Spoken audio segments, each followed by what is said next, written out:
Amis internautes, n'oubliez pas de liker, de vous abonner et de cliquer sur la note de notification pour ne rien rater. Ce n'est jamais le signe d'un avenir radieux, bien au contraire. Les Américains ordonnent le retrait de leur personnel non essentiel du Niger. Cela fait suite à l'attaque d'ampleur qui s'est déroulée au sein de l'aéroport de Niamey. C'était dans la nuit de mercredi à jeudi. Opération revendiquée par l'État islamique. Wassim Nasr, vous nous avez rejoint, bonjour à vous. Bonjour. Vous avez en possession une nouvelle vidéo de cette attaque. Qu'est-ce qu'on apprend sur le déroulé et sur les responsabilités aussi? Déjà, on va voir sur une carte quel était le secteur donc, de cet aéroport international de Niamey qui a été attaqué. On va voir sur la carte, c'est la base 101, donc la base militaire 101, dans laquelle par ailleurs a été déployée l'armée française avant son retrait. Et tout ce qu'on voit là, les petites explosions sur les hangars, ce sont les hangars qui étaient endommagés par l'État islamique. Et on a vérifié cela par rapport à des images satellites, mais aussi par rapport à ce qu'a diffusé l'État islamique et qu'on verra par ailleurs. Ce qu'on sait maintenant, c'est que ce secteur a été bien, disons, surveillé et attaqué sur plusieurs axes pour submerger les défenses donc, de ce dispositif qui est supposé être des plus sécurisés de la capitale nigérienne. On parle de 20 motos et on parle au moins d'un 4x4 équipé de mitrailleuses lourdes. Et ça, ce sont des photos donc, diffusées par l'État islamique au moment de la revendication, sachant qu'entre-temps, tout le monde a pensé au JNIM, donc la filiale sahélienne d'Al-Qaïda, qui est aussi active, parce qu'ils ont aussi mis un engin explosif aux portes de la capitale, sur la route qui mène à l'aéroport, donc aux portes de la capitale,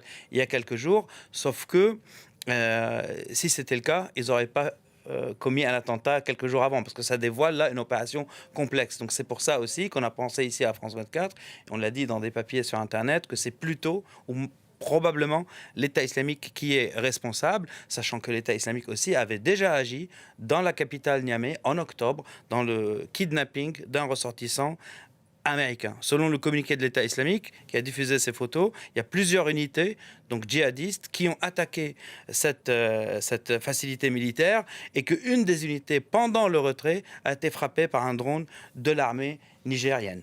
Qu'est-ce que ça nous dit alors sur les capacités de l'EI?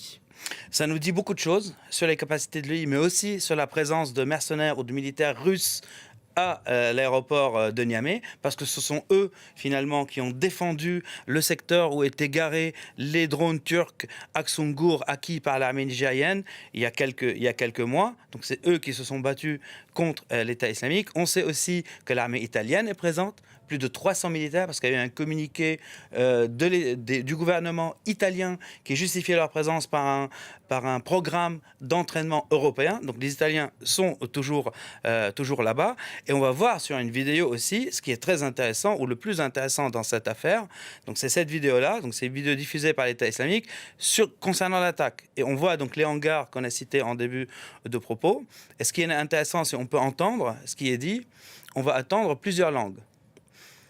Donc, on va entendre les djihadistes parler en arabe, évidemment, mais aussi, après, on va les entendre parler en Hausa, donc du Nigeria, accent du Nigeria, mais aussi en Kanuri, donc Kanuri, accent de la province de Borno, au Nigeria.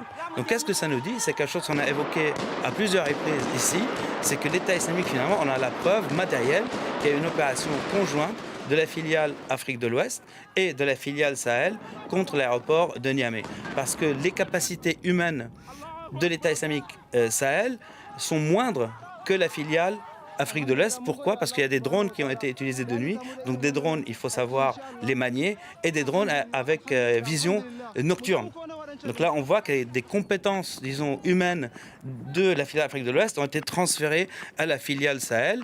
Et donc la jonction ou le transfert s'est fait courant mois d'octobre, d'après nos informations. Donc le mois d'octobre aussi, pendant lequel un ressortissant américain a été kidnappé au cœur de la capitale, à quelques pas du palais présidentiel. Et ce qui nous ramène à quelque chose aussi de très intéressant. Rappelez-vous, il y a eu des frappes américaines au Nigeria il y a quelques semaines, et ces frappes ont visé le nord de Sokoto. Donc le nord de Sokoto, donc à l'ouest du Nigeria, beaucoup de gens se sont étonnés, mais en fait, c'est pas étonnant quand on sait que c'est le point de jonction entre la filiale Afrique de l'Ouest et la filiale Sahel. Donc aujourd'hui, on passe à une phase nouvelle de l'activité de l'État islamique au Sahel, parce que de fait, la jonction qui était parcellaire, aujourd'hui est faite, et on voit que des capacités humaines ont été transférées, ce qui a permis cette attaque très complexe contre l'aéroport de Niamey. Attaque dont on ne connaît pas le bilan. Attaque dont on ne connaît pas le bilan encore. Il n'y a pas de bilan qui a été donné par les djihadistes. Le gouvernement au Niger a donné un bilan de 4 blessés. Bon, probablement c'est plus que ça, mais en même temps, vu l'ampleur des combats, en même temps, ils ont accusé la Côte d'Ivoire, le Bénin et la France d'être complices dans cette attaque. Donc, voilà, on ne peut pas donner foi, disons, à ces déclarations. Voilà. Merci beaucoup Wassim pour cette analyse et ces nouvelles images donc, sur l'attaque de la semaine dernière à Niamey.